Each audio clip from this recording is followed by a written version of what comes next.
সম্মানিত অডিয়েন্স, আসসালামু আলাইকুম রহমতুল্লাহ।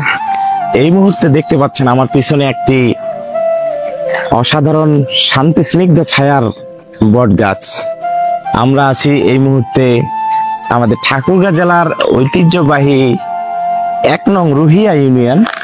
এই রুহিয়া ইউনিয়ন রুহিয়া সালেহিয়া মাদ্রাসার পিছনেই এই রয়েছেন একটি ঐতিহ্যবাহী বট গাছ।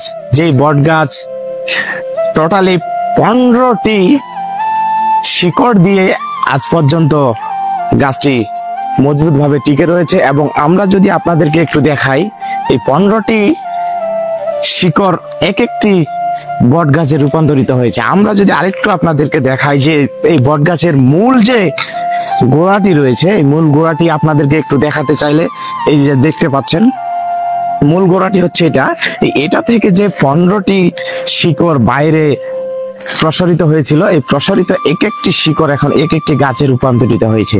তো আমরা দেখতে পাচ্ছি এটির বয়স যদি আমরা ইতিমধ্যে আপনাদেরকে বলতে চাই, এই গাছটির বয়স প্রায় 350 বছরের উপর, আমরা যতটুকু জানতে পেরেছি স্থানীয় ব্যক্তিবর্গের কাছে।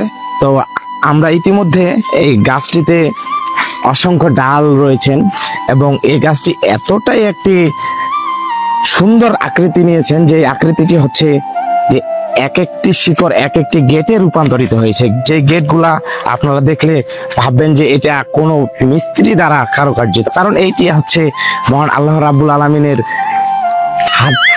নিজস্ব একটি প্রতিভা দিয়ে তিনার কারুকার্য দিয়ে এটি একটি গেটে রূপান্তরিত হয়েছে এই বট গাছ। তো আমরা আপনাদেরকে এটুকুই দেখানোর চেষ্টা করলাম। আপনারা যদি দেখতে চান তাহলে চলে আসবেন রুহিয়া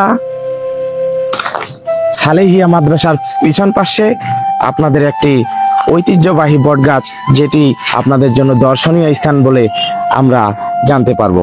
তো আশা করি আপনারা আসবেন এবং সেই সাথে আরো নতুন নতুন কিছু দর্শনীয় স্থান জানতে চাইলে আমার এই আইডিটি ফলো করবেন এবং সাথে থাকবেন। অসংখ্য ধন্যবাদ।